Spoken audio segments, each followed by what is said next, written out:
संकल्प को अपने हृदय से लगा लिया। इसके बाद में मैत्रेय जी कहते हैं कि विदुर जी, मैंने महाराज मनु की 3 कन्याओं का चरित्र आपको बता दिया। अब महाराज मनु के 2 पुत्र हैं, प्रियव्रत और उत्तानपाद। उत्तानपाद महाराज के वंश का वर्णन अब सुनो। उत्तानपाद महाराज की 2 पत्नियां थी, एक का नाम था सुरुचि और दूसरी का नाम था सुनीति। सुरुचि का अर्थ होता है सुंदर रुचि और सुंदर नीति का अर्थ, सुनीति का अर्थ होता है सुंदर नीति। महाराज उत्तानपाद ने भी सुंदर नीति को छोड़ करके और सुरुचि के साथ में रहना प्रारंभ कर दिया, क्योंकि नीति किसी को भी अच्छी नहीं लगती। सब मन में विचार करते हैं कि बस नीतियों को मत मानो, शास्त्रों को मत मानो, अपने मनमाना आचरण करो। इसलिए महाराज उत्तानपाद भी सुरुचि के साथ में रहने लगे। सुनीति के पुत्र हैं द्रौपदी महाराज और सुरुचि के पुत्र हैं उत्तम कुमार। एक दिन द्रौपदी खेलते खेलते आए और अपने पिता की गोद में बैठ गए, परंतु सुरुचि ने हाथ पकड़ करके गोद से उतार दिया कि तू इस गोद में बैठने लायक नहीं, इस गोद में मत बैठ। अगर तुझे इसी गोद में बैठना है ना तो एक काम कर, पहले भगवान की तपस्या कर और तपस्या करके भगवान से मांगना कि मुझे सुरुचि माता के गर्भ से जन्म मिले, तब तो अपने पिता की गोद में बैठ सकता है। द्रौपदी को बड़ा कष्ट हुआ। द्रौपदी रोते रोते अपनी माता के पास में आए। ऐसे उनकी सांसें चल रही है जैसे कि किसी सर्प में डंडा मार दिया जाए और वो सर्प फुसकार मारता है, ऐसे उनकी लंबी लंबी सांसें चल रही है। मातु सपत्न्या सदुक्तिविद्धा स्वसंसारणं नयतो हठाई विद्वान् शन्तं विदरं सन्नादं जलाम मातु प्रबुद्धं सकाशं। रोते हुए अपने बालक को देख करके माता सुनीति ने हृदय से लगा लिया कि बेटा क्या हुआ है, बता तो सही। द्रौपदी ने सारी बात क्या सुनाई। अब देखो, सुनीति माता सुरुचि को गलत नहीं कह रही है, कष्ट तो मन में हुआ, फिर भी उल्टा अनुमोदन करके कह रही है कि देखो बेटा, उदास होने की जरूरत नहीं, अपनी माता से भी कहीं बढ़कर के अधिकार सौतेली माता का होता है, और तुम्हारी सौतेली माता ने गलत क्या कहा, सब ठीक ही तो कहा है। तुम्हारी सौतेली माँ ने कहा है कि तपसा राज्य पुरुषों, तपस्या करो, तो इसमें क्या गलत है। बेटा, तुम्हारे जो पिता सिंहासन पर बैठे हैं, ये कोई उनकी तपस्या का फल है, तो तुम भी तपस्या करो। बोले किसकी तपस्या करनी है? बोले उसी परमात्मा की तपस्या। बोले वो परमात्मा कहाँ रहते हैं, दिखाई क्यों नहीं देते? माता जी बोले कि देखो, हर वस्तु दिखाई नहीं देती। जैसे कि पुष्प है, पुष्प के अंदर सुगंध होती है पर वो सुगंध दिखाई नहीं देती, सुगंध दिखाई नहीं देती। दूध के अंदर घी होता है, वो दिखाई नहीं देता, परंतु दूध को जमाया जाएगा, दही बन जाएगी, दही का मक्खन होगा, मक्खन निकलेगा, मक्खन को गर्म किया जाएगा, घी सामने आ जाएगा। पर दूध के अंदर घी है तो सही, सबको पता है। वैसे ही परमात्मा भी है पर हमें दिखाई नहीं देता। अपने मन का मंथन जब तक नहीं किया जाएगा तब तक वो परमात्मा नहीं दिखेगा। इसलिए बेटा, तुम भी अपने मन का मंथन करो, भगवान की तपस्या करो, वो परमात्मा हर जगह है, हर जगह तुम्हारी बात को सुनेगा। हरि व्यापक सर्वत्र समाना, प्रेम के प्रकट हुई में जाना, वो सब जगह है परमात्मा। बिल्कुल ये समझिए, दीपक तैयार था, केवल चिंगारी की आवश्यकता थी। आज माता जी ने वो चिंगारी दिखाई तो दीपक जल उठा। द्रौपदी महाराज तपस्या करने के लिए चल पड़े। द्रौपदी तपस्या करने के लिए जा रहे हैं, तपस्या के लिए जैसे चली है, उत्तानपाद महाराज दौड़ करके आए कि बेटा, तुम छोटी सी अवस्था में तपस्या करने के लिए मत जाओ, क्योंकि सब लोग मुझे दोष देंगे कि छोटे से बच्चे को वन में भेज दिया। तुम्हें राज्य चाहिए, मैं तुम्हें अपना आधा राज्य दे दूंगा। ध्रुव जी कहते हैं, वाह पिताजी, अभी मैंने तपस्या की भी नहीं, आप आधा राज्य मुझे दे रहे हैं, और अगर मैंने तपस्या कर ली तो न जाने क्या मिल जाएगा। अब तो मैं जरूर तपस्या करने के लिए जाऊंगा। ध्रुव जी महाराज चलते चलते घने जंगल में पहुंच गए। जंगल में पहुंचे तो नारद जी ने देखा एक छोटा सा 5 वर्ष का बालक, 5 वर्ष का बालक और जा रहा है वन में, किस लिए पूछना चाहिए। नारद जी ने ध्रुव जी से पूछा कि बेटा, तुम छोटे से बालक और वन में किस लिए जा रहे हो, क्या बात है। ध्रुव जी ने पूरी बात कह सुनाई। ऐसे ऐसे मेरी माता जी ने मुझे ऐसा कह दिया, अब मैं वन में तपस्या करने के लिए आया हूं। नारद जी मन में विचार कर रहे हैं, छोटा सा बालक, इसकी सोते ही माता ने कुछ कह दिया, इसी बात पर के रूठ करके चल पड़ा तपस्या करने के लिए। पहले देख लेता हूं उसका वैराग्य कैसा है, क्योंकि आजकल संसार में मरकट वैरागी ज्यादा होते हैं।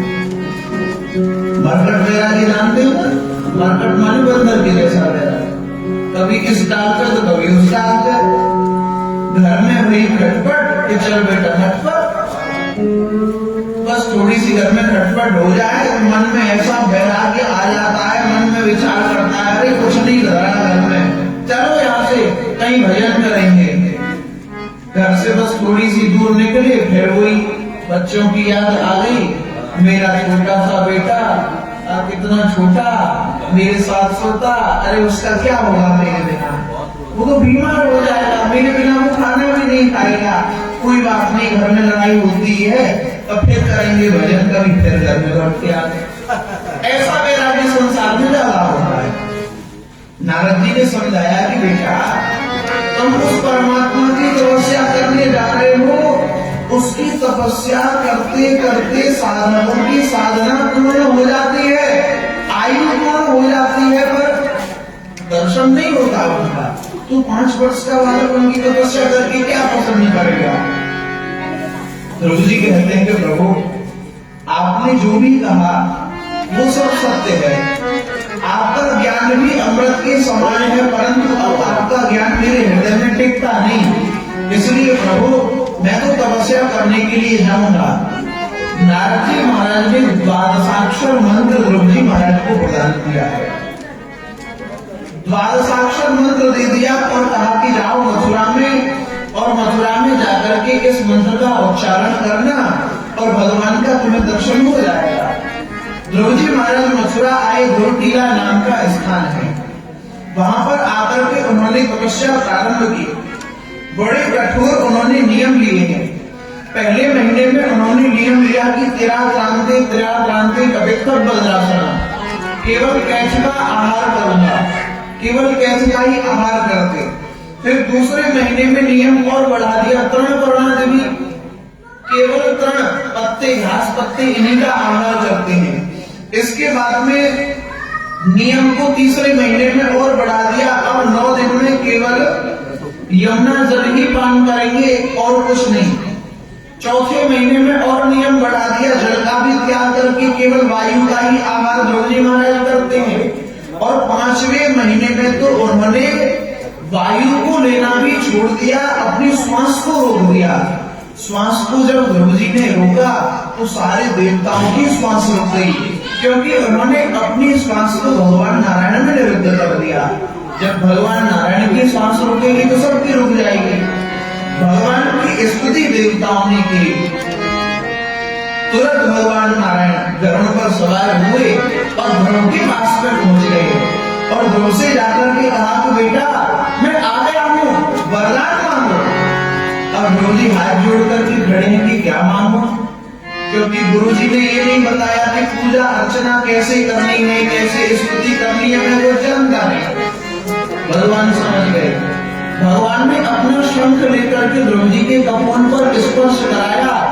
स्पर्श कराने मात्र से वेद वेदांत का ज्ञान उनके हृदय में आ गया और 12 श्लोकों में यहाँ ध्रुव जी ने स्तुति की है। ध्रुव जी स्तुति कर रहे हैं, तुम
श्लोकों में स्तुति की है, क्योंकि नारद जी ने जो मंत्र दिया था वो द्वादशाक्षर मंत्र था, इसलिए 12 श्लोकों में ही स्तुति की है। योऽन्तः प्रविश्य मम वाचमिमां प्रसुप्तां सञ्जीवयत्यखिलशक्तिधरं स्वधाम्ना अन्याश्च हस्तचरणः सर्वणकृतादीन् प्राणान् नमो भगवते पुरुषाय तुभ्यम्। हे प्रभु, आपने मेरी सोई हुई वाणी को जगा दिया। आप केवल वाणी के ही नहीं, इंद्रियों के भी शक्ति प्रदाता है। हे प्रभु, मैं आपकी स्तुति किस प्रकार से करूं? मैं इस समय कल्प वृक्ष के नीचे खड़ा हूं, और कल्प वृक्ष के नीचे खड़े होकर के अब मैं क्या याचना करूं प्रभु? और आप मुझे मिल गए, अब मुझे कुछ नहीं चाहिए। भगवान बोले कि नहीं, कुछ तो मांगो, तुम तपस्या करने आए हो तो कुछ तो मन में अभिलाषा होगी ना। ध्रुव जी कहते हैं कि नहीं प्रभु, कामना थी, परंतु आपका दर्शन करके कामना नष्ट हो गई। अब वो कामना नहीं है काम केल कमनीयता की, कामना नहीं है कुल कुटुंब के बढ़ाने की, राजसुख वैभव विलास की ना कामना है। कामना नहीं है नाम अपना कमाने की, कामना यही है कि वृंदावन में वास करूं, राधा कृष्ण राधा कृष्ण राधा कृष्ण बनवानी। प्रभु, केवल आपके चरणों का आशीर्वाद मुझे चाहिए। भगवान कहते कि नहीं, तुम राज सिंहासन की कामना से यहाँ आए थे, इसलिए जाओ 36,000 वर्ष तक तुम राज सिंहासन पर बैठ करके प्रजा का पालन करो। ध्रुव जी महाराज लौट करके आए, लौट करके जब ध्रुव जी महाराज आ रहे हैं तो सारे लोग उनके सम्मान में दौड़ पड़े। जो सौतेली माता उन्हें दिखना तक नहीं चाहते थे, आज वो भी उनके सम्मान में दौड़ रही है, क्योंकि जापर कृपा राम की हुई, तापर कृपा करे सब कोई। आज भगवान की कृपा ध्रुव जी के ऊपर हो गई तो आज सब लोग मिलने के लिए दौड़ पड़े हैं। उनके पिता उत्तानपाद ने राज सिंहासन पर ध्रुव जी को बिठाया, स्वयं वन में तपस्या करने के लिए चले गए। ध्रुव जी ने बहुत समय तक राज्य किया। उनके छोटे भाई जो उत्तम कुमार थे, दूसरी माता के पुत्र, एक दिन वन में गए शिकार करने के लिए। वहां यक्षों से लड़ाई हो गई, यक्षों ने मार डाला। अब उत्तम की माता भी अपने पुत्र को खोजने गई, वन में आग लग गई, जल करके भस्म हो गई उसमें। ये बात ध्रुव जी को पता चली तो हाथ में धनुष बाण लेकर के और यक्षों से युद्ध करने चल पड़े। एक भाई के चक्कर में सैकड़ों यक्षों को मार डाला। परंतु मनोजी महाराज वहां आकर के कहते हैं कि बेटा ये क्या कर रहे हो? अलम बेटा ये क्या कर रहे हो? तुम यक्षों को क्यों मारते हो? तुम्हारे एक भाई को यक्षों ने मारा, तुमने सैकड़ों यक्षों को मार डाला। नायम मार्गो ही साधुना ऋषिकेशान करते हम। अरे ये साधुओं का मार्ग नहीं है जिसका तुम चल पड़े हो, इसलिए यक्षों से क्षमा याचना करो और राज सिंहासन पर बैठो। यक्षों से क्षमा याचना की, सिंहासन पर बैठे।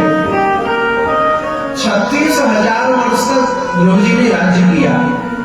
राज्य करने के बाद में उनके लिए विमान आया भगवान के नाम से। विमान में बैठना नहीं चाहते थे, मृत्यु देवता सामने आकर के खड़े हो गए कि इस संसार में जिसने भी जन्म लिया है पहले वो मुझे स्वीकार करता है तो मृत्यु को स्वीकार करें। ध्रुव जी ने कहा जरूर स्वीकार करेंगे, थोड़ा सा झुक जाइए। जैसे ही मृत्यु देवता झुके हैं तो मृत्यु के सिर पर पैर रख करके और विमान में बैठ गए। मृत्यु मूर्धनि परम दत्वा मृत्यु के सिर पर पैर रख करके और विमान में बैठ करके उड़ गए। और विमान में बैठने के बाद में मन में विचार किया, जिस माता ने मुझे इतना बढ़िया उपदेश दिया, जिनकी कृपा से मैंने भगवान को प्राप्त किया, उन माता को मैं छोड़कर के आ गया, मैं कैसा निर्दयी। भगवान के पार्षद समझ गए। पार्षदों ने कहा कि उदास होने की आवश्यकता नहीं,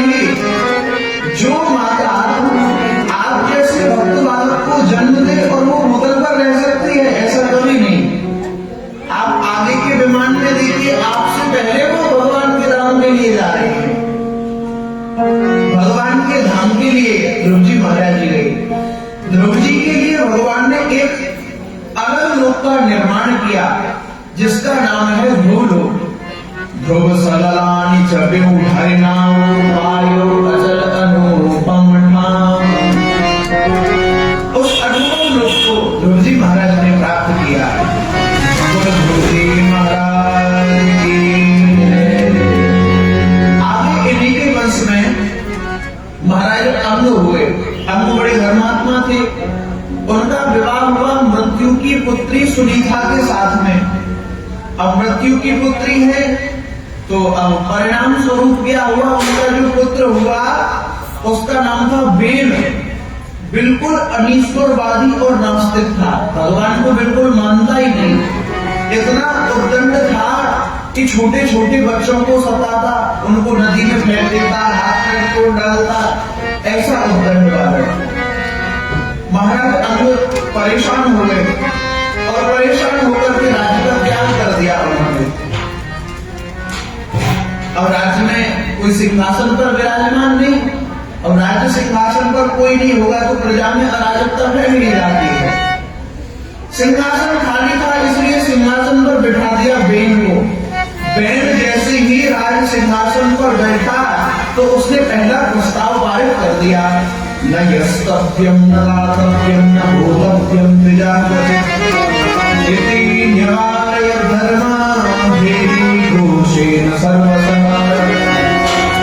बेन कह रहा है कि अब मेरे राज्य में कोई यज्ञ नहीं करेगा, कोई भजन नहीं करेगा, कोई भोजन आदि नहीं कराएगा। अगर यज्ञ कराना है तो बेन के नाम से करो, बेनाय स्वाहा। भजन करना है तो बेनाय नमः करो। अगर किसी ने ऐसा कोई परमात्मा किसी और को समझ करके उसका भजन किया तो मैं उसे मार डालूंगा। ब्राह्मणों ने समझाया कि भाई ऐसा मत करो कि मर्यादा को खत्म मत करो। ब्राह्मणों को ही गाली देने लगा। ब्राह्मणों से कहता है कि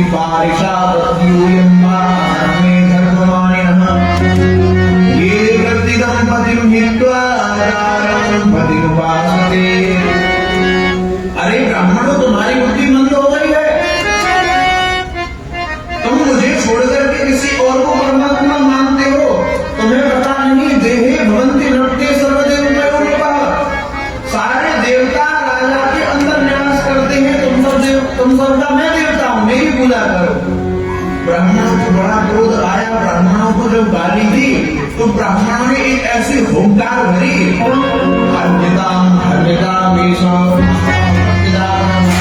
हुंकार मात्र करने से निष्प्राण होकर के धड़ाम से पृथ्वी पर बेन गिर पड़ा। परंतु बेन की माता सुनीता ने बेन का अंतिम संस्कार नहीं किया, क्योंकि वो जानती है कि अगर ब्राह्मण मार सकते हैं तो ब्राह्मण जीवित भी कर देंगे।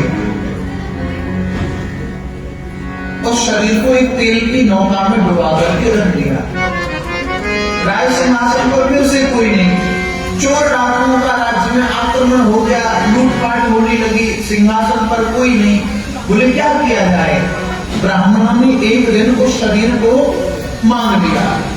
मांग करके उस शरीर का मंथन प्रारंभ किया वेद मंत्रों के द्वारा। मंथन करने से उसमें छोटा सा कद का व्यक्ति, जिसके खड़े हुए बाल में छोटी छोटी उंगलियां, मोटी मोटी आंखें, उसका नाम हुआ निषाद। उसको वन की रक्षा के लिए वन में छोड़ दिया। निषाद जाति, जो आजकल निषाद के नाम से हम जानते हैं। फिर से उस शरीर का मंथन किया तो अब की बार उसमें से स्वयं नारायण भगवान पृथु के रूप में और स्वयं लक्ष्मी अर्ची देवी के रूप में अवतार लेकर के आती है। बोलो पृथु नारायण भगवान की जय। पृथु महाराज राज सिंहासन पर बैठे। पृथु जी जब बैठे हैं सिंहासन पर तो प्रजा आई उनके पास में कि प्रभु, हमारे पास खाने के लिए कुछ भी नहीं है। हम पृथ्वी में बीज डालते हैं, पृथ्वी उसे ले लेती है। पृथ्वी का धर्म है उसे चौगुना करके देना, पर पृथ्वी हमें देती नहीं। इतना सुनते ही उनको बड़ा क्रोध आया। क्रोध में पृथ्वी को ललकार करके कहते हैं, वसुधैव भविष्यामि मत्स्यासं परामुखीम्। हे वसुधैव, पृथ्वी मैं तुझे नष्ट कर डालूंगा। तेरा धर्म है कि एक बीज लेकर के चौगुना करके उसे देना, परंतु तू बीज को ही खा जाती पृथ्वी गौ का रूप धारण करके हाथ जोड़कर कहती है कि प्रभु, जब कोई मेरे ऊपर अधर्म करता है तो मैं सब रत्नों को, अन्न आदि को छिपा देती हूँ, परंतु जब कोई पुण्य करता है तो प्रकट कर देती हूँ। आपके पिता वीर के अत्याचार के द्वारा मैंने अपने सारे बीजों को, रत्नों को अपने अंदर छुपा दिया, परंतु अब आपके सामने गौ के रूप से मैं खड़ी हूँ। जो जो आपको मुझसे दोहन करना है वो आप मुझसे प्राप्त कर सकते हैं। यहाँ पर सबने अपनी अपनी इच्छा की पूर्ति के लिए उस कामधेनु गौ का दोहन किया है। देवराज इंद्र ने भी दोहन किया, पृथ्वी महाराज ने भी दोहन किया, सबने अपनी इच्छा की पूर्ति की है, जिसे जो चाहिए था उसका दोहन किया। पृथ्वी महाराज ने कई अश्वमेध यज्ञ भी किए, जिसमें बार बार इंद्र पाखंड का रूप बना करके उस घोड़े को चुरा लेता। पाखंड की परंपरा यहीं से प्रारंभ हुई, जिसने इंद्र ने चलाई। पाखंड का अर्थ होता है पापस्य खंड पाखंड, पाप का ही जो एक खंड है वो पाखंड है। देखने में तुम्हारा जैसा लगता है कि भाई यही सबसे बड़ा धर्म है, इनसे बड़ा कोई धर्म को जानता ही नहीं है, यही सबसे बड़े धर्मात्मा है, परंतु वास्तव में क्या होता है वो पाखंड होता है। इसलिए धर्म भी बड़ा सूक्ष्म होता है, बड़ी बारीकी से धर्म को जानना चाहिए। बड़ा क्रोध आया पृथ्वी महाराज को, क्रोध में आकर के इंद्र को मार देना चाहते थे। ब्राह्मणों ने कहा आप क्रोध न करें, देखो अनुष्ठान में क्रोध करेंगे तो बड़ी दिक्कत हो जाएगी। जो व्यक्ति अनुष्ठान में एक बार बैठ जाए उसे क्रोध नहीं करना चाहिए। यजमान जी क्रोध नहीं करना है, साथ अंदर बिल्कुल प्रेम से मुस्कुराते रहिए। ब्राह्मण कहते अगर आप क्रोध करेंगे तो अनुष्ठान नष्ट हो जाएगा, क्रोध नहीं करना है।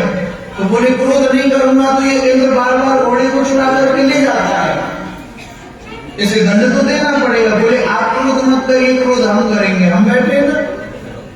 ब्राह्मणों ने आहुति डाली यज्ञ कुंड में, इंद्र को स्वाहा करने ही वाले थे। इंद्र स्वर्ग से उठ करके चल पड़े और जैसे ही स्वाहा होने वाले थे ब्रह्मा जी आ गए। भैया ब्राह्मणों क्या कर रहे हो? बोले इंद्र को ही मार डालोगे, पूरी सृष्टि का नियम बिगाड़ दोगे, ऐसा मत करो, इसे क्षमा कर दो। भगवान विष्णु जी वहां प्रकट हो गए। भगवान विष्णु ने पृथ्वी महाराज को अपने हृदय से लगा लिया। कहते हैं कि तुम्हें क्या चाहिए मांगो। बोले प्रभु मैंने अश्वमेध यज्ञ किए तो मैं कोई इंद्र बनना नहीं चाहता था। अश्वमेध यज्ञ करने वाला इंद्र बनता है, परंतु मैं इंद्र बनना भी नहीं चाहता था, केवल आपको प्रसन्न करना चाहता था। अब आप प्रसन्न हो गए, मुझे कुछ नहीं चाहिए। अगर आप देना ही चाहते हैं तो आप मुझे 10,000 कान दे दीजिए, क्योंकि इन 2 कानों से आपकी कथा को सुनता हूं तो हृदय को तृप्ति नहीं होती। 10,000 कान होंगे तो आपका कथा रूपी झरना मेरे कानों के द्वारा मेरे हृदय में जाएगा, तो मेरा हृदय शीतल हो जाएगा। अब 10,000 कान का मतलब ये नहीं कि उनके शरीर में कान ही कान हो गए, उनके 2 कानों में ही 10,000 कान की शक्ति आ गई। ऐसा वरदान उनको दिया। आगे इन्हीं के वंश में एक प्राचीन वर्गी नाम के राजा हुए। अब ध्यान से सुनने की बात है। प्राचीन वर्गी नाम की जो राजा हैं, इन्होंने इतने यज्ञ किए कि पूरी पृथ्वी को कुशाओं से बांट दिया। इतने यज्ञ किए, पर यज्ञ में एक गलती करते थे। क्या? बोले यज्ञ में ये पशुओं की बलि दिया करते थे। पशुओं की बलि दिया करते थे तो देवराज एक दिन नारद जी महाराज आए, देवर्षि नारद।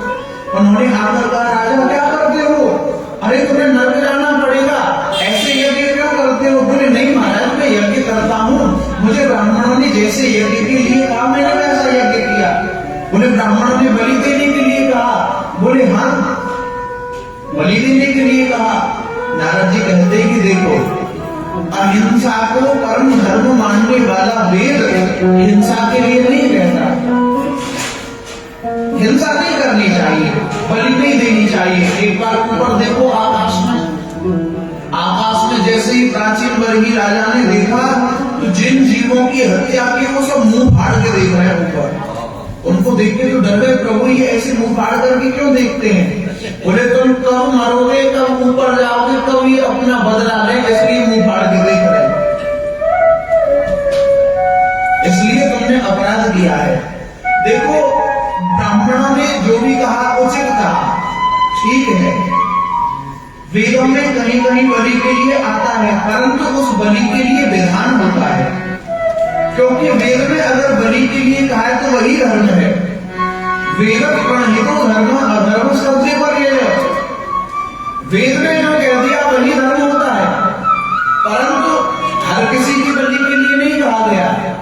वेद में ही आता है कि जिसकी बलि दी जाती है उस जीव के ऊपर कोई चिन्ह उदय होते हैं, उस जीव की पहचान की जाती है कि ये बलि के योग्य है, इसके लिए इसकी बलि दी जाएगी, इसी की बलि को स्वीकार किया जाएगा, उसी जीव की फिर बलि दी जाती है। फिर वेद में ऐसा भी आता है कि जब उस जीव की बलि दी जाती है, जब वो बलि के समय वेद मंत्रों को सुनता है और वेद मंत्रों को सुनते सुनते जब वो अपने प्राण त्याग देता है, तो अगले जन्म में वो शास्त्रीय वेदज्ञ ब्राह्मण बनकर के जन्म लेता है। इसलिए वेद कहता कुछ है, अर्थ कुछ होता है। अब इसका मतलब ये नहीं कि किसी भी जीव को पकड़ करके उसे मार डाला जाए। देखो कहीं कोई वस्तु धर्म होती है तो कहीं वो अधर्म हो जाती है। पान होता है, पान पूजा में उपयोगी है, पर पान कहाँ खाना धर्म है और कहाँ अधर्म है, ये बात जान लेना चाहिए। देखो पान वही है, उस पान को ब्रह्मचारी खाए तो क्या होता है, वो अपराध है। उसी पान को सन्यासी खाए तो अपराध है। उसी पान को अगर कोई विधवा स्त्री खाए तो अपराध है, रजस्वला स्त्री खाए तब भी अपराध है। पर उस पान को गृहस्थी खाए तो उसे बल प्रदान करने वाली है, तेल प्रदान करने वाला वो पान है। तो इसलिए कहां धर्म है कहां अधर्म है ये जानना चाहिए। यतिश्च ब्रह्मचारी च, यति ब्रह्मचारी, यतिश्च ब्रह्मचारी च, रजस्वला के लिए भी कहा, रजस्वला भी पान न खावे। अगर वो खाते हैं तो तत्तेकं मांस का तुल्यम, उनके लिए वो मांस के समान है। विवाहित व्यक्ति खा सकता है, विवाहित माताएं खा सकती हैं, परंतु जब 4 दिन वे रजस्वला होती हैं उस समय उनको पान नहीं खाना चाहिए, उस समय वो लेते हैं। अब देखो हड्डी के स्पर्श के लिए क्या कहा है, हड्डी का स्पर्श दोष माना गया है, हड्डी का स्पर्श नहीं करना चाहिए। और शंख क्या है, शंख हड्डी को होता है, वेद में उसको बड़ा पवित्र माना गया है। हड्डी का अगर स्पर्श करें तो आपको पाप लगेगा, परंतु शंख जो होता है उसको मुख से लगाया जाता है तो उसे शंखनाद किया जाता है। आपका मुख लगने से मुख अपवित्र नहीं होगा, अभी तो शंख अपवित्र हो जाएगा, ऐसी शंख की महिमा। और शंख का इतना प्रभाव है कि शास्त्रों में आता है कि शंख में जल भर करके भ्रामयण केशवोपरि 3 बार भगवान श्री कृष्ण के ऊपर ऐसे घुमा करके भ्रामयण केशवोपरि अंग लग्नम मनुष्यानां ब्रह्म हत्या होती। अगर मनुष्यों के ऊपर ऐसे छींट दिया जाए तो ब्रह्म हत्या, गौ हत्या के पाप नष्ट हो जाते हैं। तो धर्म जो है बड़ा सूक्ष्म है, सूक्ष्म रूप से जानना चाहिए, क्योंकि कहीं कहीं विद्वान ब्राह्मण भी पढ़ करके मोहित हो जाते हैं और गलत निर्णय कर देते हैं। तो इस पर विमर्श होना चाहिए। देखो बलि के लिए महाभारत ग्रंथ में भी अनेक प्रमाण मिलते हैं। 2 दृष्टांत पढ़ने में आते हैं महाभारत ग्रंथ में। एक बार ऋषियों में और देवताओं में बहस हो गई कि बलि होनी चाहिए कि नहीं होनी चाहिए। देवताओं को पता है कि बलि नहीं होनी चाहिए, फिर भी वो कहते हैं कि नहीं बलि होनी चाहिए। आनंद ले रहे ऋषि महात्माओं से। बोले कि भाई परीक्षा की जाए, किसी से पूछेंगे, बीच में मध्यस्थता ली जाए किसी की। एक को परिचय नाम का वसु जा रहा था, बोले ये शास्त्रों को जानने वाला है, ये उचित निर्णय करेगा। उससे पूछा गया कि भैया तुम बताओ यज्ञ में बलि होनी चाहिए कि नहीं। उसने मन में विचार किया कि देवताओं को प्रसन्न करने का बड़ा सुंदर अवसर है, देवताओं को प्रसन्न कर लिया जाए। उसने कह दिया कि हाँ, बलि होनी चाहिए। इतने में तो महात्माओं को क्रोध आया, हाथ में जल लेकर के शाप दे दिया कि दुष्ट, तू धर्म को जानते हुए भी अधर्म करता है, इसलिए जा तू पृथ्वी के अंदर धस जा। पृथ्वी के अंदर धस गया। देवताओं ने हाथ जोड़ करके क्षमा याचना की कि प्रभु, आपका कथन सत्य है, यज्ञ में बलि नहीं होनी चाहिए, फिर भी अब आपने श्राप दे दिया है इस वसु को, अब इससे भूख प्यास का कष्ट होगा, क्या होगा भगवान? तब महात्माओं ने कहा कि यज्ञ के अंत में जो वसुधारा, घी की धारा दी जाती है, ऐसे बिल्कुल धार टूटे ना, तो वसुधारा जो दी जाएगी वो सीधे इसके मुख में जाएगी और ऐसे भूख प्यास का कभी कष्ट नहीं होगा। कहने का तात्पर्य समझ लेना चाहिए शास्त्रों को। शास्त्र क्या कहना चाहते हैं, किस समय क्या करना चाहिए। तस्मात् शास्त्रम प्रमाणन्ते कार्य कार्य व्यवस्थित। क्या करना चाहिए, क्या नहीं करना चाहिए, ये हमारे शास्त्र हमें बताते हैं। इसके बाद में यहाँ नारद जी महाराज ने राजा पुरंजन का उपाख्यान सुनाते हुए वर्णन किया है। पंचम स्कंध में प्रियव्रत महाराज के वंश की कथा है। प्रियव्रत महाराज, देखो अभी कथा क्या चल रही है, सबको समझ में तो आ रही होगी। भाई पहले मनु जी महाराज के 3 कन्याओं का चरित्र बताया, आहुति, देवहूति और प्रसूति, तीनों कन्याओं का। उसके बाद में उत्तानपाद महाराज के वंश का वर्णन सुनाया। अब दूसरे पुत्र और मनु जी महाराज के प्रियव्रत। प्रियव्रत महाराज जो है बड़े आत्माराम हैं, विवाह करना चाहते नहीं थे। ब्रह्मा जी के कहने से इन्होंने विश्वकर्मा की पुत्री बर्हिष्मति से विवाह किया। बर्हिष्मति से विवाह करके इन्होंने 10 पुत्र उत्पन्न किए, जिनके नाम है आग्नित्र, इद्भुजिह्व, यज्ञबाहु, महावीर, हिरण्यरेता, धृतराष्ट्र, सवन, मेधातिथि, वितिहोत्र और कवि। इसमें जो 3 पुत्र हैं, कवि, महावीर और सवन, ये नैष्ठिक ब्रह्मचारी हो गए, उन्होंने विवाह नहीं किया। इसके बाद में एक इनकी दूसरी पत्नी भी थी प्रियव्रत महाराज की। उस पत्नी से भी इनके 3 पुत्र हुए, उत्तम, तामस और रैवत। ये मनवंतरों के अधिपति हो गए। तो ये 3 भी अलग 3 ब्रह्मचारी हो गए, बचे 7 पुत्र हैं। अब 7 पुत्रों को राज्य दिया जाएगा तो कैसे देना है। एक दिन की बात, प्रियव्रत महाराज अपने रथ में बैठे और रथ में बैठ करके उन्होंने पृथ्वी की 7 परिक्रमाएं की। 7 परिक्रमाएं कर जब उन्होंने की तो रथ के पहिए की जो लकीर थी वो तो 7 समुद्र बन गए। ऊंचा जो स्थान था वो 7 द्वीप बन गए। 7 द्वीप है जम्बू द्वीप, लक्षद्वीप, शाल्मली, कुश, क्रौंच, शाक, पुष्कर, ये 7 द्वीप हो गए। और 7 समुद्र हैं। बोले कौन कौन से समुद्र? बोले एक तो खारा समुद्र है, ईख के रस का समुद्र, मदिरे का समुद्र, घी का समुद्र, दूध का समुद्र, मट्ठे का समुद्र और मीठे जल का समुद्र। ये 7 समुद्र बन गए। महाराज प्रियव्रत ने अपने 7 पुत्रों को 7 द्वीपों का अधिपति बना दिया, 7 द्वीपों के राजा बना दिए। इनमें जो प्रियव्रत महाराज के बड़े पुत्र हैं आग्नित्र, ये जम्बू द्वीप के राजा थे। एक बार पुत्र की कामना से ये मदिराचल पर्वत पर गए, वहां ब्रह्मा जी की आराधना की। ब्रह्मा जी ने एक पूर्वचित्ती नाम की अप्सरा भेजी। पूर्वचित्ती अप्सरा के गर्भ से इन्होंने नाभि, किमपुरुष, हरिवर्ष, इलापुर, रम्य, हिरण्यमय, कुरु, भद्रास और केतमान, ये 9 पुत्र उत्पन्न किए। इन 9 पुत्रों को जम्बू द्वीप के राजा थे आग्नित्र महाराज। जम्बू द्वीप के ही 9 विभाग किए और 9 खंड करके और उन एक खंड का राजा उनको बना दिया। इनमें सबसे बड़े हैं महाराज नाभि। नाभि महाराज बड़े धर्मात्मा हैं। इनकी यहाँ कोई संतान नहीं थी। यज्ञ किया, ब्राह्मणों ने यज्ञ किया, पुत्र प्राप्ति के लिए।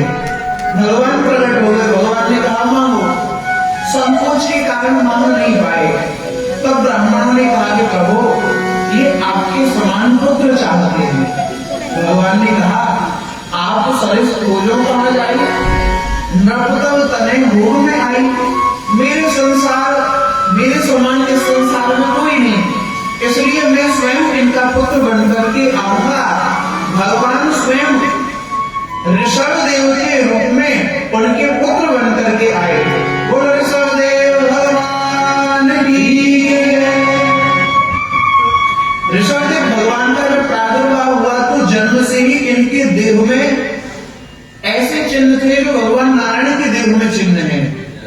एक बार इनके राज्य में देवराज इंद्र ने बरसात नहीं की। महाराज देवराज इंद्र ने बरसात नहीं की परीक्षा लेने के लिए, तो इन्होंने अपने योग बल से, अपनी तपस्या से अनेक वर्षों तक बरसात की अपनी शक्ति से। अब तो इंद्र को बड़ी ग्लानि हुई। अपराध की क्षमा याचना के लिए उसने अपनी पुत्री जयंती का विवाह ऋषभदेव भगवान के साथ में कर दिया। ऋषभदेव भगवान ने उनके गर्भ से 100 संतानें उत्पन्न की, जिनमें भरत जी महाराज सबसे बड़े और सबसे ज्यादा गुणवान थे। इस पहले भारतवर्ष का नाम था अजनाव खंड, परंतु भरत जी के नाम से ही इसे भारतवर्ष कहते हैं। ऋषभदेव भगवान अपने पुत्रों को उपदेश दिया करते थे, तो बड़ा सुंदर उपदेश यहाँ ऋषभदेव भगवान ने दिया है, ध्यान से सुने। ऋषभदेव भगवान कहते हैं कि देखो, अन्य सब भूतों की उपेक्षा कि वृक्ष आदि श्रेष्ठ हैं। वृक्षों से भी ज्यादा श्रेष्ठ हैं रेंगने वाले जीव। रेंगने वालों से भी ज्यादा श्रेष्ठ हैं जिनके बहुत सारे पैर होते हैं, किसी के 100, किसी के 50। उनसे भी ज्यादा श्रेष्ठ हैं उड़ने वाले पक्षी। पक्षियों से भी ज्यादा श्रेष्ठ हैं 4 पैर वाले पशु। पशुओं से भी ज्यादा श्रेष्ठ हैं मनुष्य। मनुष्यों से ज्यादा श्रेष्ठ हैं प्रमथगण। प्रमथों से श्रेष्ठ हैं गंधर्व। गंधर्वों से सिद्ध। सिद्धों से किन्नर। किन्नरों से असुर। असुरों से भी ज्यादा श्रेष्ठ हैं देवता। देवताओं में श्रेष्ठ हैं इंद्र। इंद्र से भी श्रेष्ठ हैं प्रजापति दक्ष। दक्ष से भी ज्यादा श्रेष्ठ है भगवान शंकर। भगवान शंकर ब्रह्मा जी के पुत्र हैं, इसलिए ब्रह्मा जी उनसे भी ज्यादा श्रेष्ठ है। ऋषभदेव भगवान कहते हैं कि ब्रह्मा जी मुझसे उत्पन्न हैं, इसलिए ब्रह्मा जी से भी ज्यादा श्रेष्ठ मैं हूं, और मुझसे भी ज्यादा कोई श्रेष्ठ है तो वे है ब्राह्मण। ऋषभदेव भगवान कह रहे हैं यस्मिन् रवि प्रभुतं श्रद्धया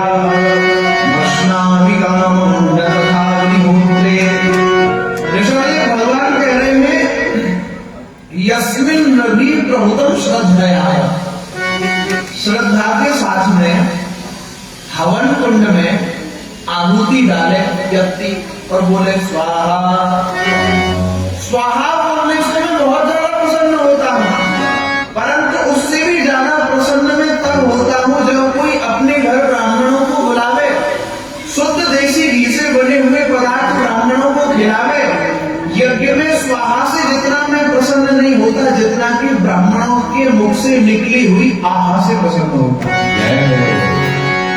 ब्राह्मण भोजन करें और बोले आहा आनंद आ गया, बोले मैं बहुत ज्यादा प्रसन्न हो जाता हूं उससे। ऐसा ऋषभदेव भगवान कह रहे हैं। ब्राह्मणों की महिमा ऋषभदेव भगवान ने बताई। इसके बाद में ऋषभदेव भगवान ने राज्य का त्याग किया, अवधूत वृत्ति ग्रहण की। कोई उनके ऊपर थूक देता, कोई धूल डालता, पर उन्हें कोई फर्क ना पड़ता। उसके बाद में अजगर वृत्ति धारण कर ली।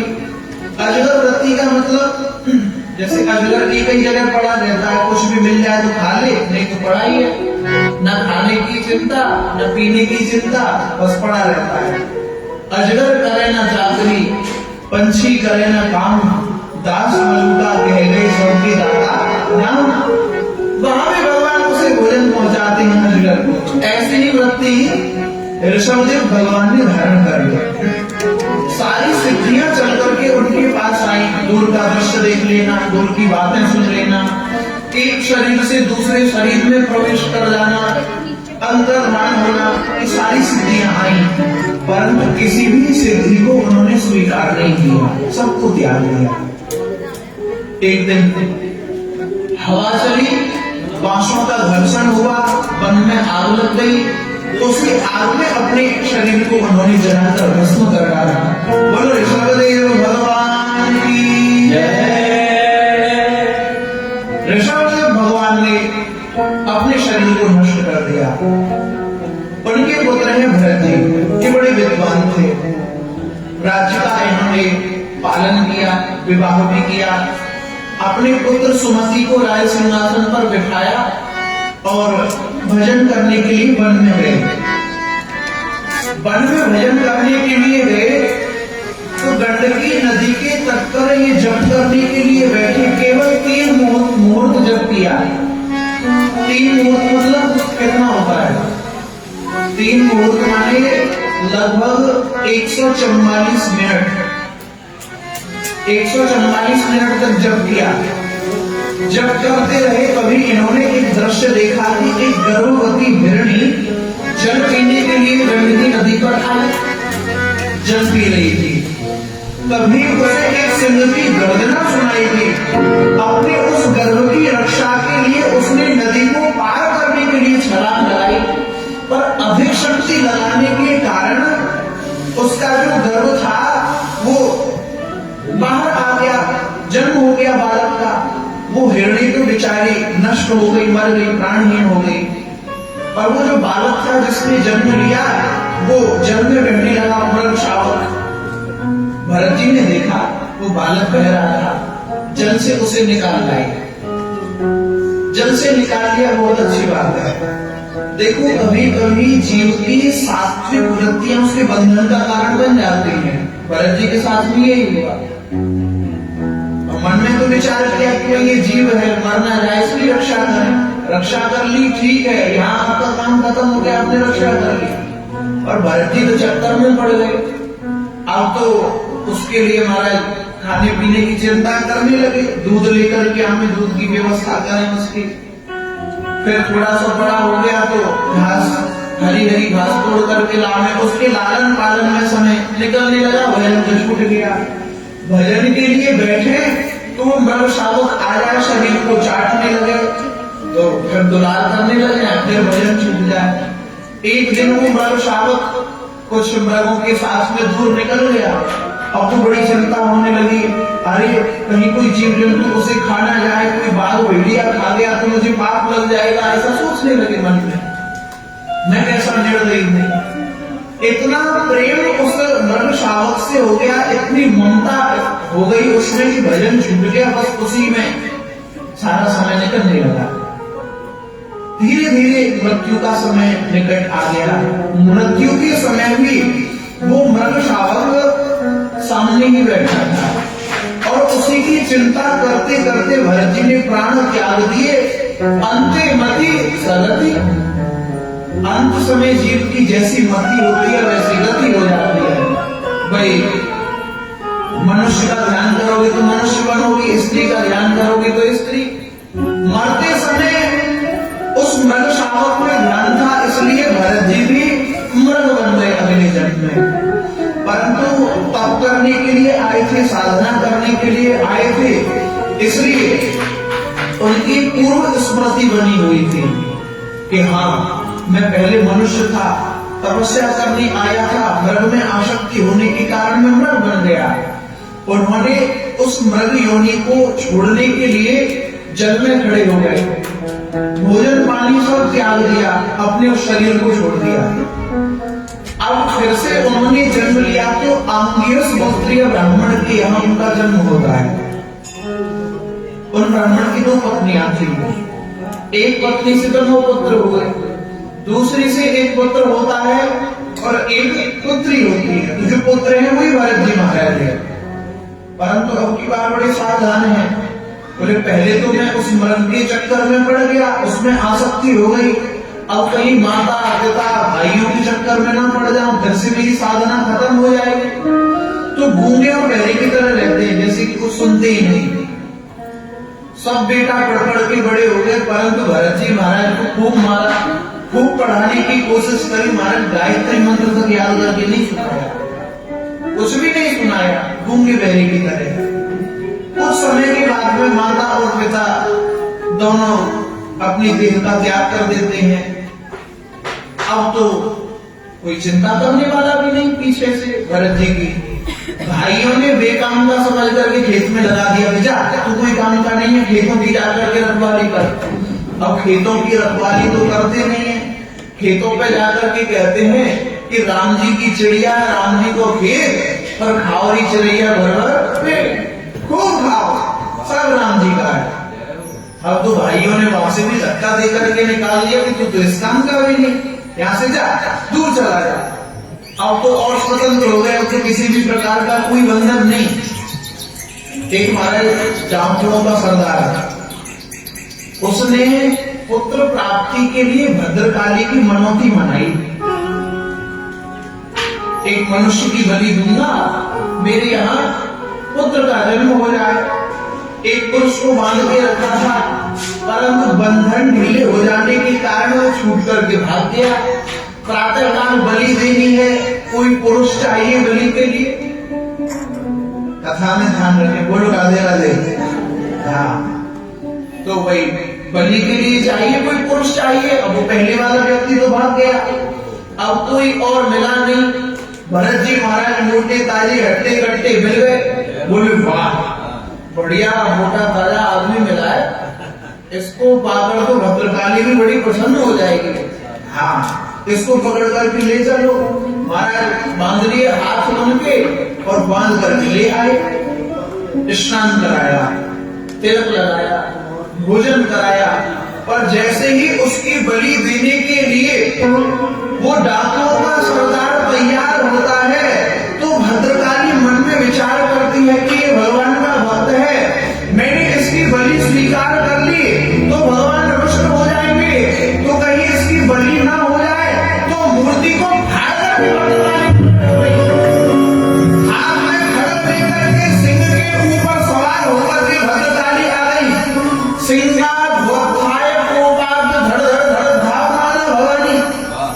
शत्रु नाम शस्त्र पातै कर कोटयन्ति शिरांसि तेषां मृत भवन्ति घोट घुटघुटं घोटयन्ति पिशाचांस रक्तांस रक्तान सन्ति खगर खगर संभवी भवन्तु।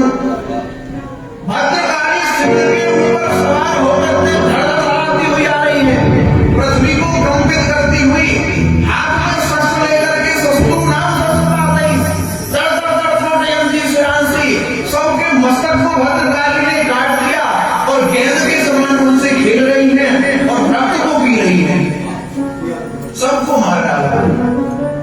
और भरत से बोले, बेटा भरत तुम्हें कोई कष्ट तो नहीं हुआ ना? दुलार करने लगे। बेटा बता तुझे क्या चाहिए, जो तू मांगेगा तुझे मैं वही दूंगी। भरत जी हाथ जोड़ करके कहते हैं कि माता मुझे कुछ नहीं चाहिए, ये डाकुओं का जो सरदार था इसकी कामना थी इसे पुत्र प्राप्त हो, तो माता जी इन सबको आप जीवित करिए, इनकी जो भी कामना है उसे आप पूर्ण कर दीजिए। माता जी कहती है, वाह बेटा वास्तव में तुम भक्त हो। इसके बाद में एक सिंधु सौवीर देश का राजा था रघुगण। रघुगण जो राजा था वो शिविका पालकी में बैठ करके जा रहा था कपिल मुनि के आश्रम पर ब्रह्म ज्ञान प्राप्त करने के लिए। पालकी में बैठा था तो पालकी में कहार नदी उतरी, चार कहार। अब उनमें से एक व्यक्ति अस्वस्थ हो गया। अब पालकी कैसे चले? बोले भाई कोई एक व्यक्ति ढूंढ करके लाओ, पालकी में लग जाए। कोई और मिला नहीं, गूंगे बहरे के समान भरत जी महाराज मिल गए मोटे ताजे, जबरदस्ती इनको लगा दिया। अब जो पालकी में लोग चलते हैं उनकी चाल होती है, कदम से कदम मिला करके चलते हैं। अब भरत जी ने तो कभी पालकी ढोई नहीं, भरत जी पहली बार पालकी ढो रहे, और पालकी ढो तो रहे, ठीक है टेढ़े मेढ़े चल रहे, चलो कोई बात नहीं, गाड़ी चल रही है, पर इतने पर भी अब महात्मा तो है ही, कोई चींटी मर ना जाए, कोई कीड़ा पैर के नीचे ना आ जाए, तो इसलिए नीचे देख करके चल रहे हैं, कोई जीव की हिंसा ना हो जाए। देखो चलने का भी एक क्रम है, चलने का भी एक क्रम है, नीचे देख करके चलना चाहिए, कोई जीव मर ना जाए। ऐसा नहीं कि ऊपर देख के चलो ऊंट की तरह, नीचे देख करके चलना चाहिए। दृष्टिभूतम यसेत पादम वस्त्रभूतमिवेद्यतम शास्त्रभूतवदेत वाक्यम भूतम समाचरेत्। दृष्टिभूतम यसेत पादम, देख करके चलना चाहिए। वस्त्रभूतमिवेद्यतम, जल को छान करके हमेशा पीना चाहिए। कोई भी वाक्य बोलो तो शास्त्र से तो वाक्य बोलना चाहिए। इसलिए जीव जब चल रहे हैं तो नीचे देख करके चल रहे हैं कि भाई कोई जीव मर ना जाए, कोई चींटी मर ना जाए। सामने एक चींटी दिखाई दी और चींटी जैसे ही दिखाई दे तो भरत जी थोड़े उछल गए चींटी को बचाने के लिए। अब उछले तो पालकी भी उछली, पालकी में बैठा था उगड़ भी उछला, सिर लगा ऊपर पालकी में सिर लगा तो पालकी से झांक करके कहता क्यों रे, ठीक से नहीं चल सकते हो, ऐसे ही मर मर के चलते हो, ऊपर से हमारा सर भी फोड़ते हो। वे कहा बोले कि महाराज हम तो ठीक चल रहे हैं, पर ये एक चौथा व्यक्ति जो नया लगा है ना, ये ठीक से नहीं चलता। अब भरत जी की ओर देखकर भी कहता है व्यंग में, क्यों रे तू तो जिंदगी मर गया है, तुझे खाने को नहीं मिलता, तू बहुत दुबला पतला है, तेरे शरीर में जान नहीं है, और ये पूरा पालकी का बोझा तेरे ही ऊपर को रखा है, तू ही तो अकेला इस पालकी को ढोता है, ये 3 तो बाल तुम्हें लगे हैं। ऐसे व्यंग कर रहा है। भरत जी चुप रहे, चलते रहे। आगे फिर कोई चींटी आई, फिर से उछल गए, फिर से उछले तो फिर क्रोध में आकर के कहता है नौरे तुझे ऐसा लगता है दंड ही देना पड़ेगा, जैसे यमराज अपराधियों को दंड देते हैं ऐसे ही तेरी चिकित्सा करूंगा, अभी दंड दे दूंगा तुझे। अब तक भरत जी चुप थे, परंतु अब बोलना प्रारंभ किया।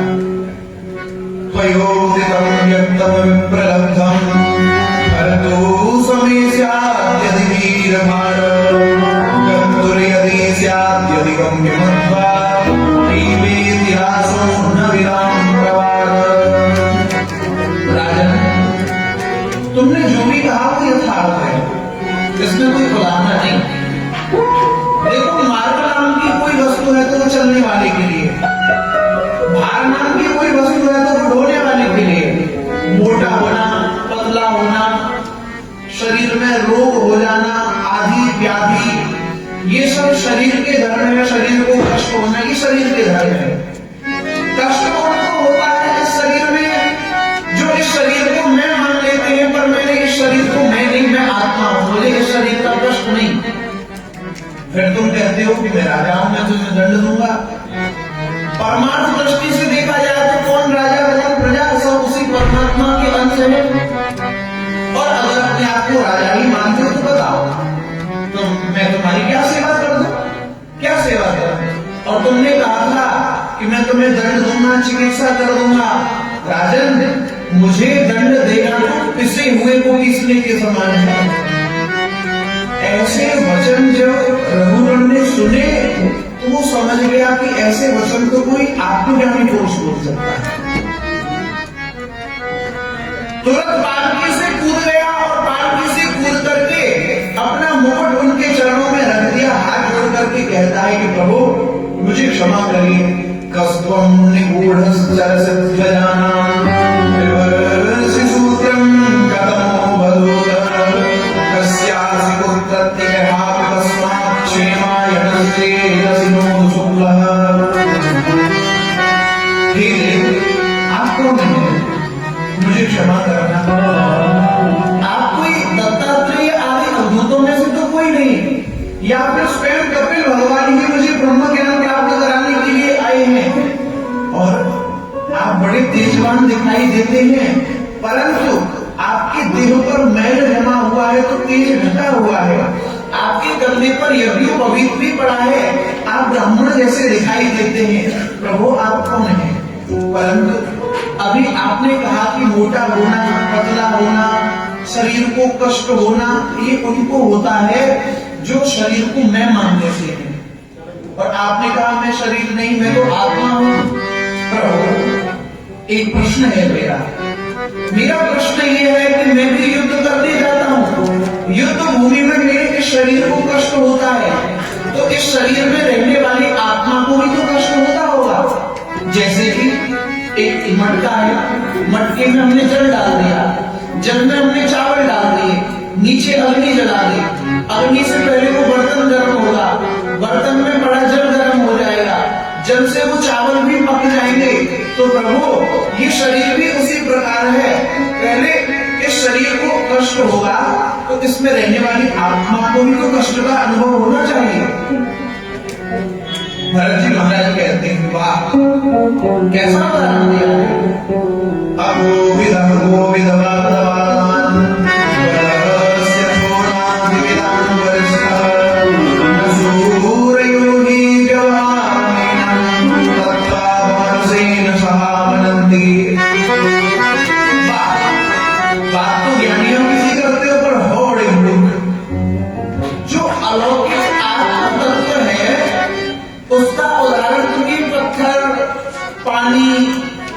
चावल कैसे दे रहे हो?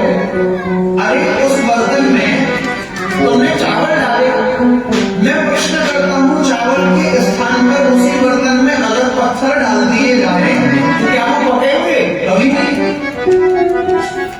ऐसे ही राजन, ये जो शरीर है ये मिट्टी का है। चींटी से लेकर हाथी तक जितने भी शरीर होते हैं वो सब मिट्टी के होते हैं। क्षित जल पावल समीरा पंच रचित शरीरा, जितने भी शरीर है वो 500 भौतिक है। अब ये मिट्टी का शरीर किसी तरीके से चलने लग गया, मिट्टी का शरीर किसी तरीके से चलने लग गया, ये शरीर है मिट्टी का विकार। इस शरीर के ऊपर जो पालकी रखी है वो भी मिट्टी का विकार, उस पालकी में जो रघुवर बैठा है वो भी मिट्टी का विकार। अब मिट्टी के ऊपर मिट्टी रख दी जाए तो क्या नीचे वाली मिट्टी को बोझ लगेगा? नहीं लगेगा। पत्थर के ऊपर पत्थर रख दिया जाए तो नीचे वाले पत्थर को बोझा थोड़ी लगेगा। हम घर बनाते हैं तो ईंट के ऊपर ईंट, ईंट के ऊपर ईंट रखते हैं।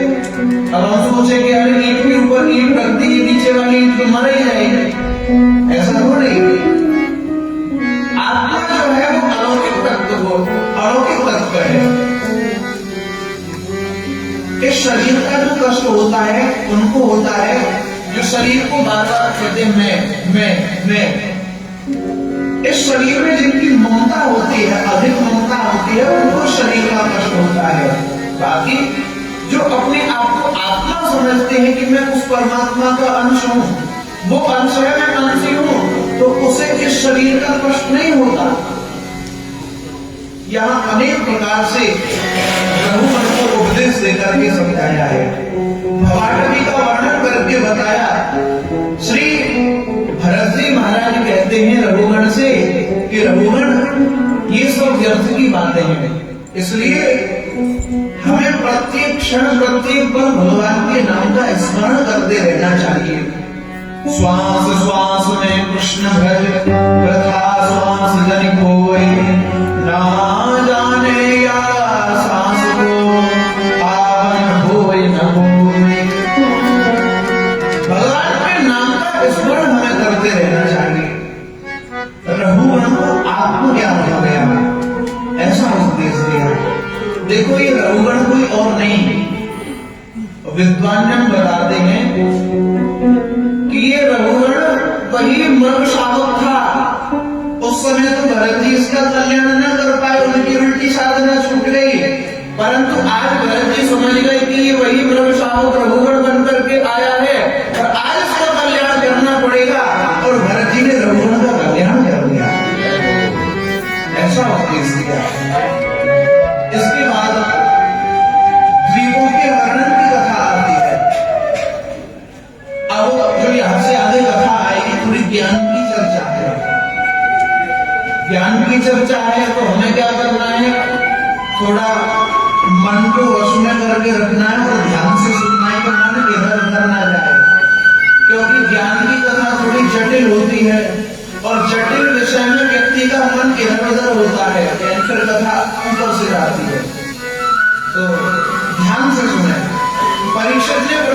कि प्रियव्रत महाराज ने 7 परिक्रमाएं की, 7 द्वीप बन गए, 7 समुद्र बन गए, उनका क्या वर्णन है, ये भूगोल खगोल का क्या वर्णन है, ये सब मैं बताओ। बोले कि देखो 7 द्वीप बने, जिसमें सबसे पहला है जम्बू द्वीप। जम्बू द्वीप में एक जामुन का वृक्ष है, वो इतना बड़ा है, उसकी शाखाएं 11,000 योजन लंबी है। शाखाएं इतना ही ऊंचा है वृक्ष, 11,000 योजन। उस पर जो जामुन का फल लगता है एक हाथी के बराबर होता है। जब वो फल टूट करके गिरता है तो रस बन जाता है, उसका रस बन जाता है तो जाम्बूनगर नाम की नदी बन जाती है। जम्बू द्वीप में खारा समुद्र है। उसके बाद में लक्षद्वीप है। लक्षद्वीप में पागल का वृक्ष है, तो वहां भी उस वृक्ष का भी इतना ही विस्तार है, वहां ईखले रस का समुद्र है। शालमली द्वीप में सेमर का वृक्ष है, वहां पर मदिरा का समुद्र है। कुश द्वीप में कुशाओं के झाड़ है, वहां घी का समुद्र है। क्रंच द्वीप में क्रंच पर्वत, वहां दूध का समुद्र है। शाक नामक वृक्ष है शाक द्वीप में, वहां मट्टी का समुद्र है। और पुष्कर द्वीप में एक स्वर्ण में कमल है, उस कमल के ऊपर ब्रह्मा जी विराजमान है, वहां ब्रह्मा जी विराजमान है, तो वहां मीठे जल का समुद्र है। अब इनमें अलग अलग वर्ष भी हैं। तो जम्बू द्वीप में 9 वर्ष हैं। कौन कौन से? सबसे पहले भारतवर्ष। भारतवर्ष में नर नारायण भगवान की पूजा होती है। दूसरा भद्राष्ट्र वर्ष, इसमें हयग्रीव भगवान की पूजा होती है। हरिवर्ष में नरसिंह भगवान की, केतुमार वर्ष में कामदेव भगवान की, रम्यक वर्ष में मत्स्य भगवान की, हिरण्यमय वर्ष में कच्छप भगवान की, उत्तर पूर्व वर्ष में वाराह भगवान की, और किमपुरुष वर्ष में श्री राम जी महाराज की पूजा होती है, जहाँ हनुमान जी महाराज की पूजा करते रहते हैं। इसके बाद में श्रीमद् भागवत में सारे पर्वतों के नाम, सारे नदियों के नाम भी यहाँ वर्णित किए गए हैं। इसके बारे में बताया है कि पृथ्वी से सूर्य की कितनी दूरी है। पृथ्वी से सूर्य की दूरी आपको हनुमान चालीसा में भी मिल जाएगी, जो सहस्र योजन पर भानु। उसके आगे का उल्लेख यह श्रीमद् भागवत में दिया गया है। बोले सूर्य से 1 लाख योजन ऊपर चंद्रमा है, सूर्य से 1 लाख योजन ऊपर, और चंद्रमा से भी 3 लाख योजन ऊपर 28 नक्षत्र हैं। अश्विनी, भरणी, कृतिका, रोहिणी, मृगशिरा, आर्द्रा, पुनर्वसु आदि। इसके बाद में उन नक्षत्रों से भी 2 लाख योजन ऊपर शुक्र है, जो वर्षा के स्वामी है। शुक्र से भी 2 लाख योजन ऊपर बुध है। बुध से 2 लाख योजन ऊपर मंगल, मंगल से 2 लाख योजन ऊपर है बृहस्पति, बृहस्पति से 2 लाख योजन ऊपर शनि, शनि से 11 लाख योजन ऊपर है सप्तऋषि, और सप्तऋषियों से भी 13 लाख योजन ऊपर है ध्रुव लोक, जहाँ ध्रुव जी महाराज विराजमान। अब ये तो ऊपर के लोग हो गए। अब नीचे कौन कौन से लोग हैं? नीचे हैं अतल, पितल, सुतल, तलातल, रसातल, महातल और पाताल। ये नीचे हैं। अब ये लोग कैसे हैं? देखो, ये पृथ्वी में गुफाएं बिल के समान, इन्हें समझ लीजिए। इन भूविवत इनको कहते हैं, ऐसा समझ लीजिए। अब इन लोगों में सूर्य का प्रकाश जाता नहीं है, तो यहाँ पर कौन कौन लोग रहते हैं नीचे के लोगों में, उनका वर्णन किया गया है। इन लोगों का जो विस्तार है वो 10-10 हजार योजन का इनका विस्तार है, और इनकी एक दूसरे से दूरी भी 10,000 योजन की है। तो सबसे पहले है अतल लोक। अतल लोक में असुर बल दानव रहते हैं। वितल लोक में हाटकेश्वर भगवान विराजमान है। सुतल लोक में राजा बलि, तलातल में मैदानव नाम का राजा रहता है। महातल में कद्रू से उत्पन्न सर्प रहते हैं, जिनके किसी के 10 सिर हैं, किसी के 20, किसी के 50, ऐसे अनेक सिरों वाले। रसातल में पणि नामक दैत्य हैं, और पाताल में बड़े बड़े क्रोधी सर्प रहते हैं, जिनके महाराज 200-200, 500 सिर हैं जिनके। और इन लोगों में सूर्य का प्रकाश तो जाता नहीं, तो वहां रहने वाले सर्प अपनी मणियों के द्वारा उन स्थानों को प्रकाशित करते हैं, या फिर जो दानव रहते हैं वो विशक्ति से प्रकाश करते हैं वहां पर। पाताल से भी 30,000 योजन शेषनाग भगवान विराजमान है, जिनके भी 1000 फण है। 1000 फणों में से एक फण के ऊपर पृथ्वी सरसों के दाने के बराबर रखी हुई है, एक फण के ऊपर। तो ये यहाँ पर वर्णन किया गया। इसके बाद में नरकों का वर्णन किया गया है।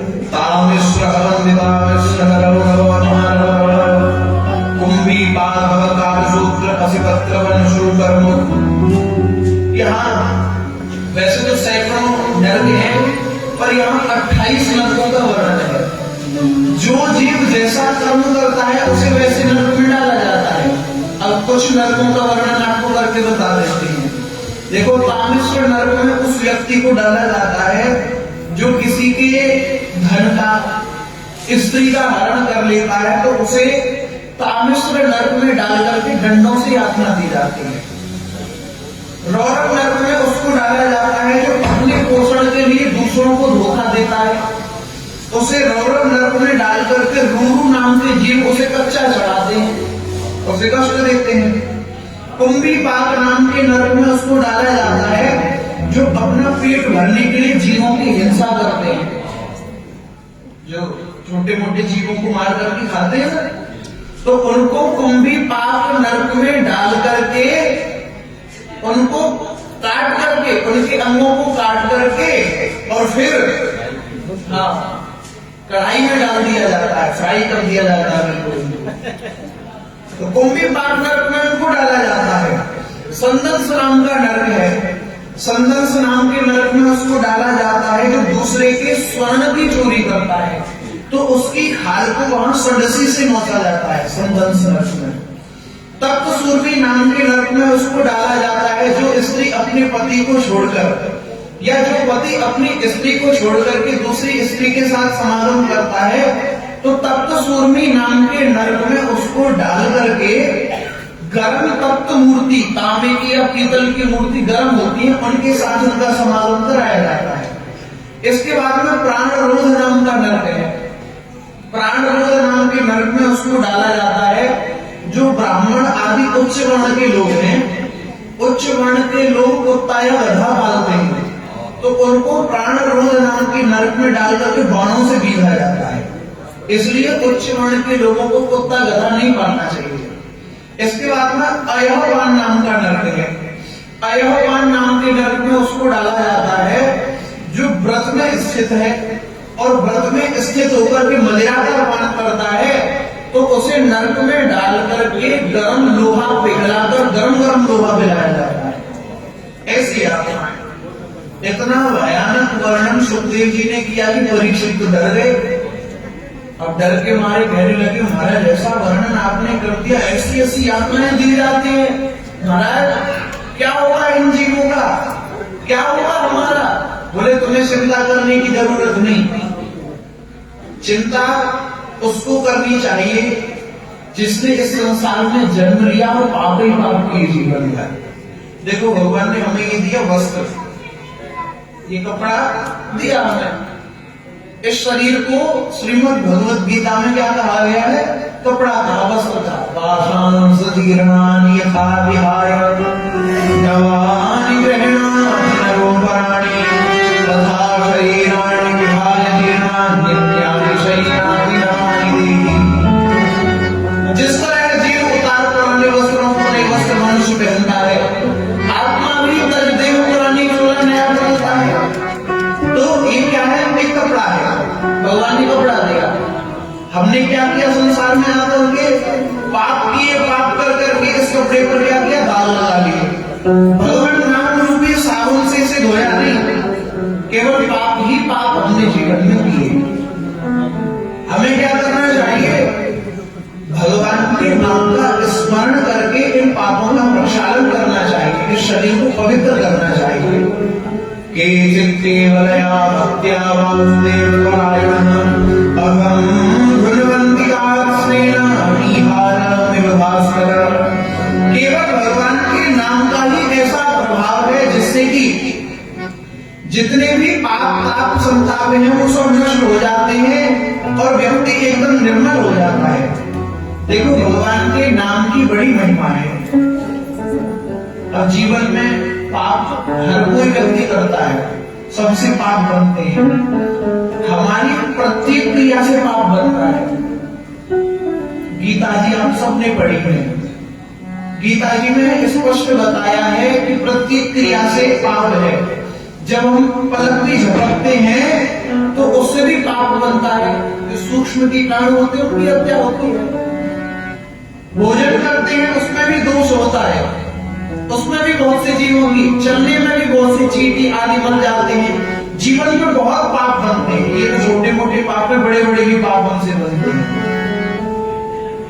पापों के प्रक्षालन के लिए शास्त्रों में अनेक उपाय बताए हैं, परंतु जैसा प्रायश्चित भगवान के नाम से होता है पापों का, वैसा किसी और से नहीं। अब वैसे तो ब्रह्म हत्या गौ हत्या तक के पापों के लिए चंद्रायण व्रत, से चंद्रायण व्रत, बड़े बड़े यज्ञों का भी वर्णन आता है, परंतु भगवान का नाम एक सबसे सरल साधन है। आप जीवन में कितने भी पाप कर लीजिए, एक बार बस भगवान का नाम लीजिए, सारे पाप नष्ट। इतना प्रभाव है। नाम चाहे तो भाल का अंक बदल सकता है, नाम चाहे तो काल का डंक बदल सकता है, नाम चाहे तो नई दुनिया बसा सकता है। इतना पाप ही नहीं जो नाम न मिटा सकता है। सारे पाप एक बार नाम लेने से नष्ट हो जाते हैं। बोले कितने बड़े बड़े पाप कथा में ध्यान रखें। बोलो राधे राधे। हाँ, और इतने पाप हमने जीवन में किए, और एक बार हमने भगवान का नाम ले लिया, पाप कैसे नष्ट हो जाएंगे इतने बड़े बड़े। देखो एक उदाहरण से समझाते हैं। हमें 1 किलो रुई जलानी है, 1 किलो रुई जलानी है तो हमें कितनी तीलियों की आवश्यकता है? 1 तीली काफी है 1 किलो रुई जलाने को। और अब हमें 100 क्विंटल रुई जलानी है तो कितनी माचिस लगेगी? वही 1 ही तीली काफी है। ऐसे ही जीवन में हम कितने भी पाप क्यों ना कर लें, बस एक बार भगवान का नाम लीजिए, सारे पाप नष्ट। कितने भी पाप करो, एक बार बस भगवान का नाम लो, सब नष्ट। अब वो कैसे भी ले लो भगवान का नाम, उठते समय, छींकते समय, लेटते समय, किसी भी अवस्था में भगवान का नाम लिया जा सकता है। और भगवान के नाम का प्रभाव क्या है? पापों को नष्ट करना। जैसे कि विष होता है, विष को जानकर के पियो या अनजाने में, क्या काम है उसका? मारना, वो आपको मारेगा। अमृत का काम है अमर करना, जानकर के पियो या अनजाने में, वो आपको अमर करेगा। बिजली का तार है, करंट देगा वो आपको, जानकर के पकड़ो या अनजाने में, वो झटका मारेगा। ऐसे ही अग्नि है, अग्नि को जानकर के पकड़ो या अनजाने में, वो जलाएगी। ऐसे ही भगवान के नाम का प्रभाव है, वो आपके पापों को नष्ट करता है। एक बार नाम लो, सब पापों से छूटती है। अब आप सोच रहे हो ये बढ़िया उपाय बता दिया, खूब पाप कर लो और एक बार भगवान का नाम लो, आनंद ही आनंद कर दो। देखो जीवन में नाम सबने लिया है, एक बार नहीं हजारों बार लिया होगा, सब नाम लेते हैं और गलती भी करते हैं। क्या जीवन में नाम सबने लिया, पर हम नाम लेते हैं कैसे? जैसे हाथी होता है, हाथी होता है, वो स्नान करने के लिए सरोवर में जाएगा, वो मर मर के सूर्य में जल भर भर के नहाएगा, बिल्कुल निर्मल हो जाता है, कोई कीचड़ नहीं रहती उसके शरीर में। स्नान करने के बाद निकल करके आएगा तो सबसे पहले क्या करता है? धूल उठाएगा, अपने सिर पे डाल लेता है। ऐसे ही हमने नाम तो लेते हैं भगवान का, पर नाम लेने के बाद में फिर से पाप करने लग जाते हैं, तो क्या होता है? फिर से जो पुराने पाप थे फिर खड़े हो जाते हैं, फिर से आक्रमण कर देते हैं। तो बात वहीं की वहीं हो गई। तो भाई क्या किया जाए? तो संतों ने उपाय सोचा कि हाँ, व्यक्ति मरते समय एक बार भगवान का नाम ले ले तो आगे पाप करने की उम्मीद नहीं, अंत में भगवान का नाम ले लिया फिर तो सीधे मोक्ष है। और मोक्ष के बाद में ये आवागमन का बार बार में संसार में जन्म लेने का चक्कर भी खत्म। तो उसके लिए उपाय किया गया, बोले अंत समय भगवान का नाम कैसे मुख से आवे? खूब कोशिश करते हैं महात्मा लोग, परंतु गोस्वामी जी क्या कहते हैं? जन्म जन्म मुनि जतन कराही, अंतराम खूब प्रयास करते हैं व्यक्ति के अंत समय भगवान का नाम मुख पर आ जाए, पर भगवान का नाम मुख पर नहीं आता। क्यों नहीं आता? अंत समय भगवान का नाम इसलिए नहीं आता क्योंकि इस जीव की जो ममता इस शरीर में बहुत ज्यादा होती है। इस शरीर से और परवारी जनों से बहुत ज्यादा मोह ममता होती है। देखो, संतों ने उपाय किए कि अंत समय आ जाए भगवान का नाम, तो उन्होंने माला झोली ली और माला झोली लेकर के खूब भजन प्रारंभ किया। भाई अंत समय कैसे भी भगवान का नाम मुख पर आ जाए, खूब सीताराम सीताराम सीताराम सीताराम सीताराम खूब अभ्यास किया, फिर भी नाम नहीं आता। फिर बोले क्या किया जाए? तो कुछ महात्माओं ने नियम ले लिया कि सीताराम के अलावा संसार की कोई बात भूलेंगे ही नहीं, सीताराम जी सब काम करना है। वृंदावन में, अयोध्या जी में, हरिद्वार में बहुत से संत ऐसे मिल जाएंगे जो कुछ बोलते ही नहीं, केवल सीताराम। भोजन भी पूछेंगे सीताराम, बोले हाँ सीताराम, सीताराम, बोले हाँ सीताराम, सब काम सीताराम। कुछ महात्माओं ने क्या किया? हर वस्तु के पीछे राम जोड़ दिया। सोटा राम, लोटा राम, आओ राम, बैठो राम, आओ राम, सो जाओ राम, हर वस्तु के पीछे राम लगा दिया। फिर भी क्या होता है? अंतराम कहत नाही, अंत समय भगवान का नाम नहीं आता। क्यों? क्योंकि ममता, जीवन भर ममता लगी रही। इसलिए देखो, कोई व्यक्ति किसी घर में रहे, 10, 20, 50 साल उस घर में रहा, और घर में रहने के बाद में अब सरकार ने बुलडोजर चला दिया, गिरा दिया उसको। अब गिरा दिया तो कितना कष्ट होगा भाई, इतने समय उस घर में रहे और वो घर से छिन गया। ऐसे ही ये आत्मा इस शरीर में कम से कम 60 वर्ष 70 वर्ष इस शरीर में रहती है, और जब इस शरीर से निकलती है तो कितना कष्ट होता होगा। इस शरीर को बड़ा कष्ट होता है। तो क्या किया जाए? एक सेठ जी का उदाहरण देकर के समझाते हैं। एक सेठ जी थे, सेठ जी के 4 बेटा। 4 बेटा सेठ जी ने खूब धन कमाया, पूरे जीवन भर खूब व्यापार किया। धन कमाने के बाद में चारों बेटा बड़े हो गए, सब उन्होंने कारोबार संभाल लिया, 4 जगह बांट दिया कारोबार को भी। सबने घर भी बढ़िया बना लिए अपने अपने। घर बनाने के बाद में अब जो सेठ जी थे वो बूढ़े हो गए, मृत्यु का समय निकट आ गया। इतने बीमार पड़ गए कि अब मुंह से बोला नहीं जाता, मरने में बस थोड़ा सा समय रह गया है। कुछ बोलना चाहते हैं, बार बार मुंह को बोलते हैं, कोशिश करते नहीं बोल पा रहे। चारों बेटे इकट्ठे हो गए, बोले क्या हुआ क्या हुआ? बोले पिताजी कुछ बोलना चाहते हैं, बोल नहीं पा रहे। बोले कैसे बोलेंगे, ये क्या कहना चाह रहे हैं, कुछ समझ में नहीं आता। एक बोला कि ऐसा लगता है कि इन्होंने कोई खजाना छिपा के रखा है और ये बताना चाहते हैं कि बेटा चारों बांट लेना, और ये बता नहीं पा रहे। अभी अस्वस्थ हो गए, बीमार हो गए। बोले क्या किया जाए? बोले डॉक्टर को बुलाओ। डॉक्टर को बुलाया, डॉक्टर से कहा तो भाई देखो ये बोल नहीं पा रहे। बोले देखो अब इनका मरना निश्चित है, भी मरेंगे, पर ये बोल नहीं पा रहे, बोल जाएंगे थोड़ी देर के लिए। एक इंजेक्शन आएगा लगभग 40,000 का, 40,000 का इंजेक्शन आएगा, मैं लगा दूंगा, थोड़ी देर के लिए बोल जाएंगे, उसके बाद में कोई गारंटी नहीं। बोले अच्छा। अब मन में विचार करने लगे लगवाएं कि नहीं। अब सबसे छोटे वाला बोला कि देखो खजाना बताएंगे पिताजी, खजाना मिलेगा तो चारों बांट लेंगे, इसलिए चारों लोग 10,000 रुपए मिलाकर के इंजेक्शन लगवा देते हैं। कौन सी बड़ी बात है, खजाना भी तो मिलेगा। बोले हाँ ठीक बात। 40,000 रुपया दिए, डॉक्टर साहब ने इंजेक्शन रोक दिया, इंजेक्शन लगा दिया। अब तो धीरे धीरे शक्ति थोड़ी जान आई बोलने की, अब बोलने की कोशिश करते हैं। अब बोलने में पता है क्या बोले? वो पिताजी बोले कि अरे मूर्खो, अभी मैं मरा नहीं, उससे पहले इतने लापरवाह हो गए, देखो सामने एक बढ़िया झाड़ू जमा रही है, इतना कहते मर गए। भगवान ने बोलने का समय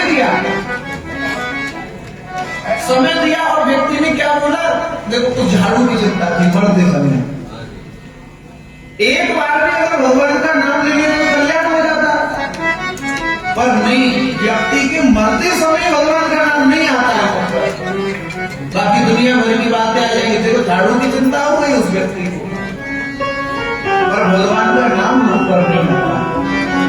देखो हमें जीना भी कथा सिखाती है और मरना भी कथा सिखाती है।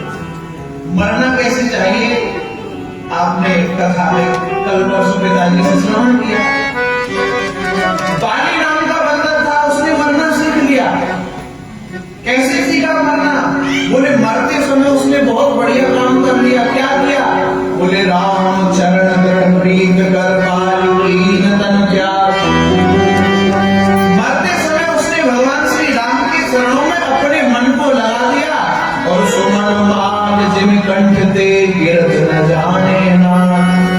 जैसे किसी हाथी की गले से माला टूटकर गिर जाए उसे पता नहीं चलता, ऐसे ही बाली ने भी अपने प्राण त्याग दिए। तो हमें प्रयास क्या करना चाहिए, बोले ज्यादा से ज्यादा भगवान का नाम लेना चाहिए और ये प्रयास करना चाहिए कि अंत समय कैसे भी भगवान का नाम मुख पर आ जाए और महान कल्याण हो जाए, इस संसार में न पढ़ना पड़े। परीक्षक ने प्रश्न किया कि महाराज नाम की इतनी महिमा है भगवान के की, बोले हाँ नाम की तो बहुत महिमा है। बोले कोई कथा सुनाइए ना नाम की महिमा पर। बोले कथा सुनाते हैं। बोले एक पांड्यकुब्ज नगर में कन्नौज में दासीपति अजामिल रहता था। वो अजामिल जो था बड़ा कर्मकांडी ब्राह्मण तो था। एक दिन क्या हुआ, पिताजी की आज्ञा से गया वन में ठाकुर जी की सेवा करने, फल लेने और पुष्प लेने के लिए। फल और पुष्प लेकर के लौट रहा था। उसने क्या देखा कि एक निर्लज्ज व्यक्ति एक स्त्री के साथ में समागम कर रहा है। उनको देखकर के उसने दृष्टि को घुमा भी लिया, परंतु उसे ऐसा मोहित हो गया, अपने ज्ञान से अपने धैर्य से बार बार मन को समझाने की भी कोशिश की, पर समझा नहीं पाया। वही दृश्य बार बार, वही वेश्या उसकी आंखों के आगे घूमने लगी। मन इतना उसमें फंस गया कि चोरी छिपके उससे मिलने जाने लगा। धीरे धीरे अपने घर का धन भी उसे लुटाने लगा। इतना आसक्त उस वेश्या में हो गया कि अपनी पत्नी को छोड़ करके उसी के साथ में रहने लगा। अजामिल घर को भी छोड़ दिया, जीवों की हिंसा करने लगा। एक दिन की बात, एक संतों की टोली उस गांव में आई तो उन्होंने कहा कि भाई रात्रि के समय यही निवास करेंगे, किसी ब्राह्मण के यहाँ से भिक्षा कर लेंगे। संत वहां आए, किसी से पूछा भैया कोई ब्राह्मण, किसी ने मजाक में कह दिया कि हाँ यहाँ एक अजामिल नाम का ब्राह्मण है, बड़ा कर्मकांडी है। अजामिल के यहाँ गए और जाकर के किवाड़ खटखटाई। संतों ने कहा माता भिक्षाम देगी। वो वेश्या निकल करके आई, देखा वाह संत उधारे मेरी कुटिया में। हाथ जोड़ करके कहा स्वागत है, कहिए क्या सेवा करूं। बोले कुछ भोजन के लिए, कुछ भोजन की सेवा करें, भिक्षा दीजिए। बोले मैं आपको बना हुआ भोजन तो नहीं दे सकती, मैं आपको सूखा अन्न दे दूंगी। आप ये मेरा पास में बगीचा है, उसमें बैठ करके भोजन बना करके पा लीजिए। सूखी सामग्री दे दी। और वो वेश्या मन में सोचने लगी कि अजामिल वन से आ रहा होगा, बहुत से जीव जंतुओं को मार करके लाता होगा, कोई हिरण इधर होगा, कोई खरगोश हाथ में होगा। उनको देख करके संत क्रोधित ना हो जाए। नए वस्त्र उठाए घर से दौड़ पड़ी वन में। देखा तो बहुत से जीव जंतुओं को मार कर ला रहा था, उनको फेंकवा दिया। झरने में स्नान कराया, दूसरे वस्त्र धारण करा दिए और पकड़ करके ले आई। संतों को देखा अजामिल ने तो क्रोध में आकर के कहता है संतों खड़े हो जाओ। उस वेश्या ने तुरंत हाथ दबाया, बिल्कुल खबरदार, चुप एकदम, एक शब्द भी मुंह से मत निकालना। बहुत डरता था अपनी पत्नी से अजामिल। और एक बात कहें, डरना भी चाहिए। बहुत डरता था, चुप हो गया, लेकिन कुछ भी नहीं बोला। संतों ने प्रसाद पाया। प्रसाद पाने के बाद में संत तो कृपा करने के लिए आते हैं। बोले ये बताओ तुम्हारे कितने बेटा हैं? बोले महाराज अब तक 9 बालक हो गए। बोले नाम क्या है? बोले नाम है उनके टिंकू, पप्पू, डब्बू, बंटी, चिंटू, ऐसे नाम है। बोले ये कैसे नाम है? ये कोई नाम नहीं है। बोले अब की बार में जो बालक हो हमारे कहने से उसका नाम रख देना नारायण। संत चले गए। संतों की कृपा से उनके यहाँ एक बेटा हुआ जिसका भी नाम नारायण रख दिया। नारायण ऐसे लक्षणों से युक्त था कि अजामिल उसे देखकर के मोहित सा हो गया। बार बार उस अपने बेटे नारायण को बुलाता रहता, अरे बेटा नारायण इधर आओ, नारायण नारायण नारायण, पूरे दिन नारायण नारायण करता। अरे पानी पानी लेकर के आओ नारायण, पूरे दिन सैकड़ों बार नारायण नारायण करता रहता। अंत समय आ गया अजामिल का। भगवान के दूत आते उससे पहले ही यमराज के दूत आ गए और यमराज के दूत उसके उस शरीर से सूक्ष्म शरीर को खींचने लगे। सूक्ष्म शरीर को जब खींचने लगे तो वो छटपटाने लगा। पास में ही वो उनका नारायण बेटा खेल रहा था। वो अजामिल जोर से कहता, अरे बेटा नारायण, अरे नारायण बेटा मेरी रक्षा कर, ये मुझे पकड़ करके ले जा रहे हैं। भगवान के दूतों ने जैसे ही नारायण नाम सुना तुरंत दौड़ करके आए और धक्का देकर के हटा दिया, हटो, ये इनको लेकर के मत जाओ। देखा नहीं हमारे भगवान का नाम लेता है, और जो हमारे भगवान का नाम लेगा वो नर्क कैसे जा सकता है? बोले ये भगवान का नाम नहीं, ये अपने बेटे का नाम लेगा। बोले इसके बेटे का जन्म कब हुआ? बोले अभी 2, 4, 5 वर्ष पहले ही हुआ।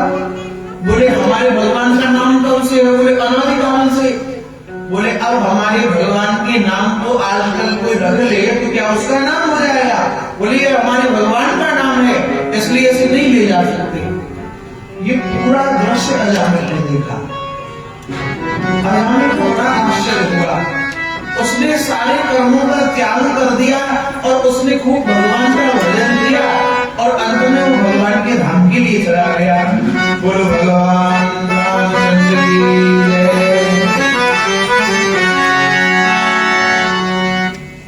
वो तेरा दर तो बिहारी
प्राचीन वर्ही के बाद में कौन कौन हुए ये भी हमें विस्तार से बताइए।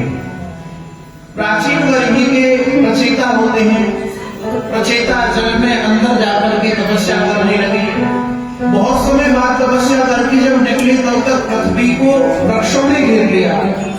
वृक्षों ने जब घेर लिया तो अपने मुख से अग्नि निकाल करके वृक्षों को जलाने लगे कि हमारी प्रजा कहाँ रहेगी, हमारी प्रजा के रहने के लिए स्थान भी तो चाहिए। इन वृक्षों ने पृथ्वी को घेर लिया। परंतु देवराज इंद्र वहां आते हैं। वृक्षों की एक मारिसा नाम की कन्या थी, उनका विवाह, उसका विवाह प्रचेताओं के साथ में कर दिया, जिसके गर्भ से दक्ष प्रजापति का जन्म होता है। ये वही दक्ष प्रजापति हैं। पहले बकरे का सिर लग गया था, इसलिए अब दोबारा जन्म लेकर के आए हैं। दक्ष प्रजापति का विवाह असिकनी से हुआ। असिकनी के गर्भ से उन्होंने 10,000 पुत्र उत्पन्न किए। दक्ष प्रजापति ने 10,000 पुत्र हुए, परंतु नारद जी आए एक दिन। नारद जी ने सब 10,000 पुत्रों को बिठाया, उनको सबको चेला बना लिया। ऐसे प्रश्न उनसे किए कि वो जवाब नहीं दे पाए। चेला बन गए, ब्रह्मचारी बना दिया। उसके बाद में जब देखा दक्ष प्रजापति ने कि मेरे 10,000 पुत्र सब ब्रह्मचारी बन गए, क्रोध तो आया, परंतु क्रोध को पी करके रह गए। अब की बार में 1,000 पुत्र उत्पन्न किए। 1,000 पुत्र उत्पन्न किए, उनको भी नारद जी ने बाबा जी बना दिया। उनको बाबा जी बनाया तो अब की बार में दक्ष को बड़ा क्रोध आया और श्राप दे दिया। तस्मात् लोकेषु ते मूढः न भवेत् भवतः पदम्। अरे नारद, तूने मेरे सब पुत्रों को बाबा जी बना दिया, इसलिए मैं तुझे श्राप देता हूँ कि अब एक स्थान पर तू मात्र 2 घड़ी ही ठहर सकता है, उससे अधिक नहीं। नारद जी को श्राप दे दिया। नारद जी ने श्राप को स्वीकार किया। इसके बाद में दक्ष ने 60 कन्याएं उत्पन्न की।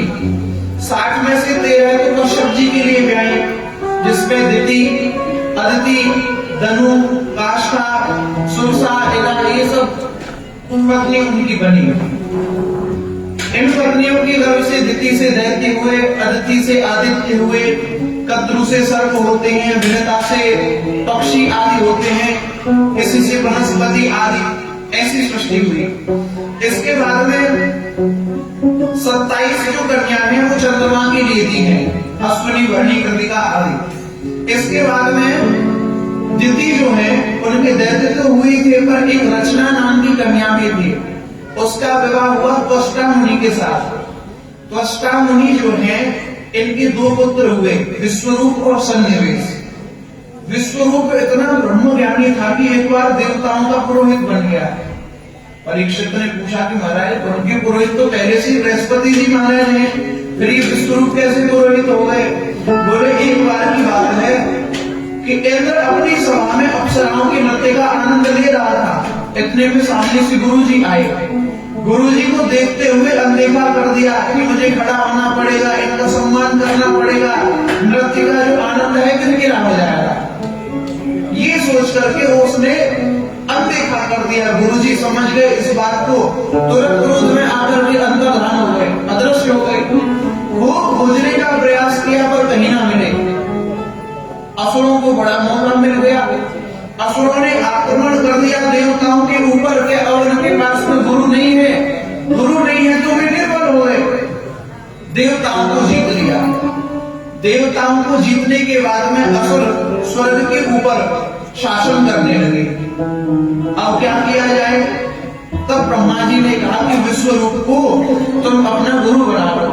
विश्वरूप को गुरु बना लिया। विश्वरूप ने देवताओं के लिए नारायण कवच का उपदेश दिया।